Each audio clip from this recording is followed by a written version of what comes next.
Superman flies in to save the people of Metropolis from a giant kaiju in the delightfully weird film Superman, directed by James Gunn. Bryan. It's finally here. It's here. After here. so much anticipation, I believe this was your most anticipated film of the year and my most anticipated of the year. I think it was, yeah. I think it was. Yeah. Can this film possibly live up to those expectations? Did it for you? You know what? Yes. I gotta say, at the time that we're recording this, I've seen the movie twice. Oh, brag. I know. I hate it. The movie's not even out yet, but I've seen it twice. So, I don't know, and we had an interesting conversation coming out of the screening, and it's just like, sometimes we have to wrestle with what our own expectations are of Superman. Sure. But again, and going to your point, after a second watch, you can really settle in.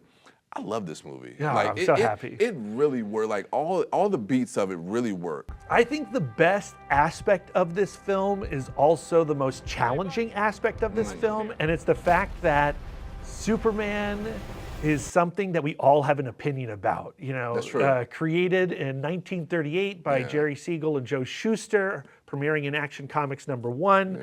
I don't remember life before Superman. You know, I was talking to comic book writer Tom King not too long ago, and he was saying, like, Superman's like a chair.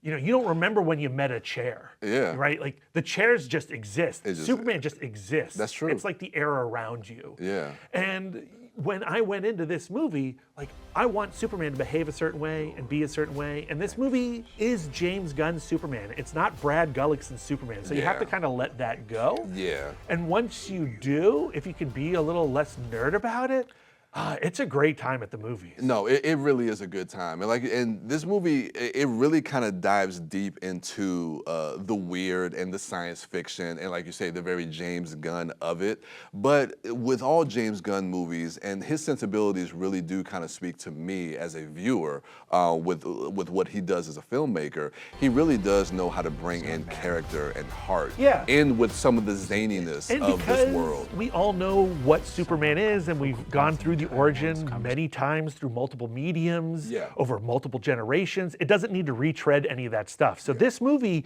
when it begins, it begins. It's like, go. It is an action film. I was surprised at how much action was in this movie.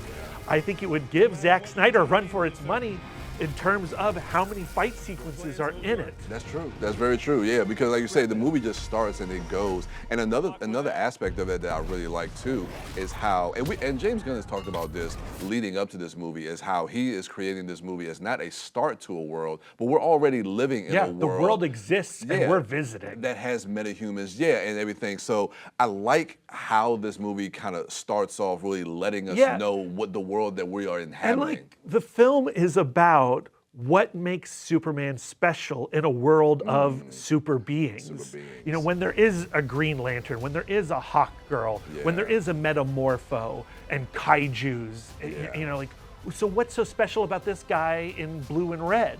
And the film answers that, right? It's about his heart. It's about his humanity as an immigrant to our planet. It's interesting too, because one thing that I wanted to kind of see more of that I thought, and not to get into comparisons, but I like how he is a man of two different fathers, two different sets of parents, where he gets teachings from these two different parents. And one thing that is speaking to your point about his heart and his humanity is how he inspires the world, but a lot of that also comes from his teachings of his parents as well. The world inspires him, and then he puts that inspiration back out. That's what Superman's about. And then we get this great performance from Nicholas Hoult as Lex Luthor, right? Man. And so, like, there's the two angels on our shoulders, right? We can pursue the greed and the envy and the anger of Lex Luthor. We can strive toward that. Or we can strive toward the angels. We can pursue our divinity. We can pursue our better selves in Superman. And, like, that's straight out of Grant Morrison and Frank Quitely's All-Star Superman. You know, James Gunn clearly has read that comic and is like, I want to do my take on it. Because, again, this is still very much like like a James Gunn movie. This is the guy who made the Suicide Squad Oh yeah, and Guardians of the Guardians. Galaxy. I mean, we could talk about the performances and some of the side characters. We talked about the Justice Gang. I mean, some of these other characters like Mr. Terrific, who I'm not that familiar with, but I thought really shined in this movie. But you want to get familiar, right? Like you come out of this movie and you're like, I need a Fair Play jacket. Hey. I need some T-spheres. I need a cosplay of I that. need more Mr. Terrific comics. That character is so compelling, and the movie still manages to give him one of the best action scenes in the runtime, right? Yeah. And then Guy Gardner, Nathan Fillion. I mean, like this is the bowl cut he was born to wear. Yeah, I mean, he embodies that character, and he was like the big surprise for me. I thought that he stole every scene that he was in, and he was hilarious. The right amount of comedy, the right amount of that character. Would have liked a little bit more Hawk Girl, but I still liked. Hawk Girl is, I think, one of my least favorite elements of the movie. Yeah. Like, I just don't think it's a character that we really understand or are given really much to hang out with. I also kind of would have liked more Lois and Clark together. Same. Maybe even some more Clark. Yeah, but I do like Lois as a character and what she's doing in this movie. Yeah, she's I mean, fantastic, and Rachel Brosnahan is Rachel great. Brosnahan, yeah. I mean, she's very active in her pursuit of. Well, I don't want to give too much away, but she's an active participant. But she's in not this just movie. like falling out of windows and being caught. Exactly. Right. Yeah. Exactly. Like she's in the action. She is. Progressing the script. She is making change within the story. And it's fantastic. And I gotta give a shout out to Jimmy Olsen.